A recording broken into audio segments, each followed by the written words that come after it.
Let me just say welcome and hello to Chuck. It's so great to talk with you this evening. Life can be hectic, as you and I were discussing just a few moments ago, and sometimes the scriptures can be a veritable refuge from what's going on in regular life. But tonight I just wondered if we could have a chance to go over a particular psalm. And this one is exciting to me because I have, for a while now, wanted to maybe have your thoughts and your opinions based on your legal training, your ideas as a lawyer, understanding law here in America, maybe understanding the history of the law through English common law, going back into the Middle Ages, going back into the law of the Roman Empire and Republic in antiquity, how things all came about, and even back into biblical times. Welcome to Generous Theology. Today, Chuck and Brock talk about Psalm 50.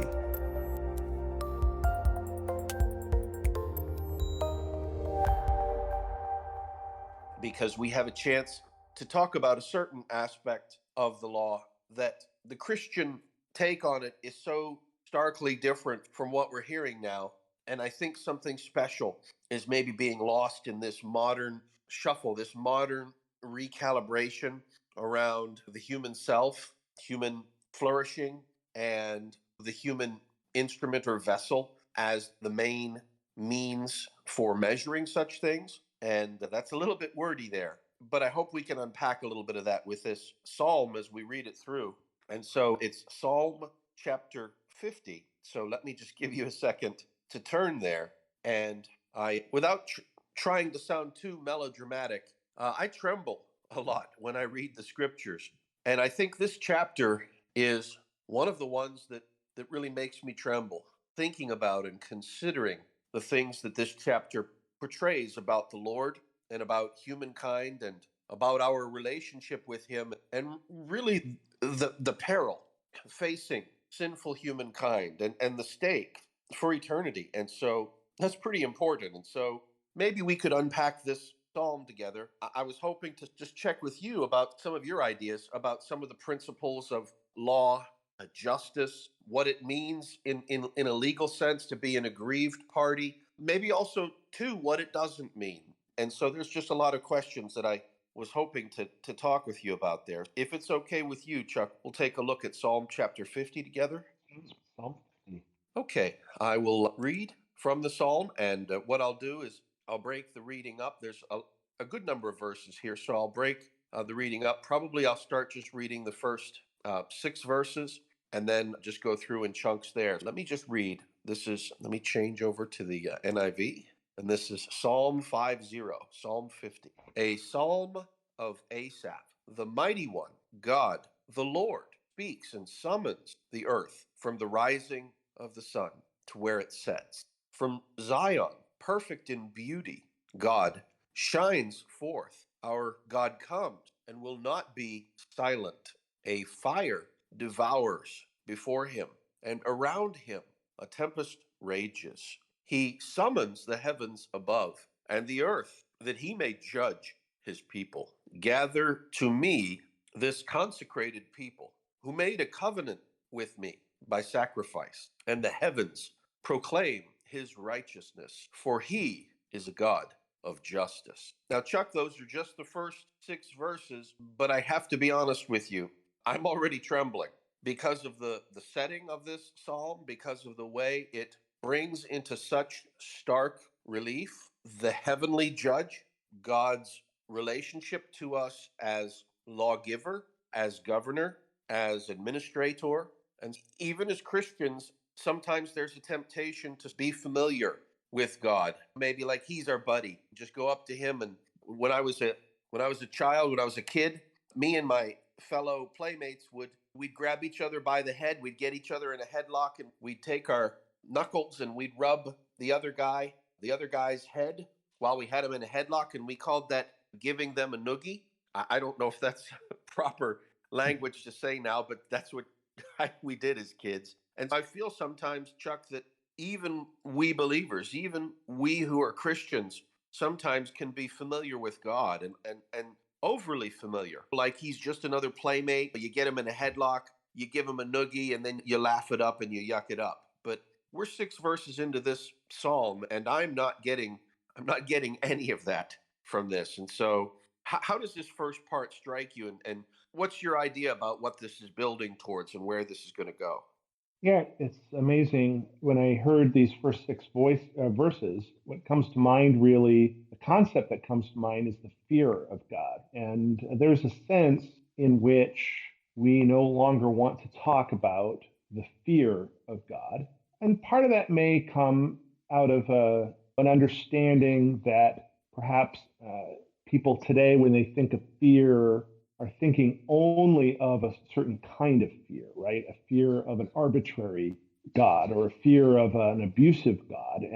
But fear doesn't have to come solely because of danger from the outside. This is a fear that we have, not because God is some arbitrary monster who, could destroy us at any moment, but because of how great he is, how beyond our measure, and the danger that he presents to us, not because of who he is, but because of who we are and what we often do. And so a healthy fear of God is a good thing. Now, that fear of God may be paired also with a love of God. It may be paired with an understanding of the graciousness of God, but we cannot understand God's grace and mercy unless we also understand power, his might, and his justice. And we start to see that right away. That last verse that you read, the heavens proclaim his righteousness, for God himself is judge. Or I think you may have said, for God himself is just. And those words there, that word righteousness, when it's used in the Old Testament, is really the same word as we use for justice. There's this Hebrew word, tzedek, that gets used in this way. And righteousness and justice are really part and parcel of the same thing. And so what we're saying here is that the heavens are proclaiming God's righteousness, his justice, his uprightness in and of himself, but also his uprightness in how he deals with his people, because God himself is judge. He is just, he is a judge, and he will judge. And yeah, we ought to have a little fear of that, just in the same way that when we go up in front of a human judge, even maybe in a situation where we believe that we're not guilty, and yet there's still naturally going to be a little bit of a fear, a little bit of more than just a respect, but a healthy fear of what could happen. And that's why when you go to court, you dress up and you behave in a particular way. You call the judge your honor. There's just certain things that you don't do in front of a judge. Go, hey, judge, how's it going? You do have this respect and fear that is healthy. And so when you hear about God speaking and summoning the earth, summoning the entire earth from the rising of the sun to the place where it sets, from Zion, perfect in beauty, God is shining forth, and he comes and will not be silent.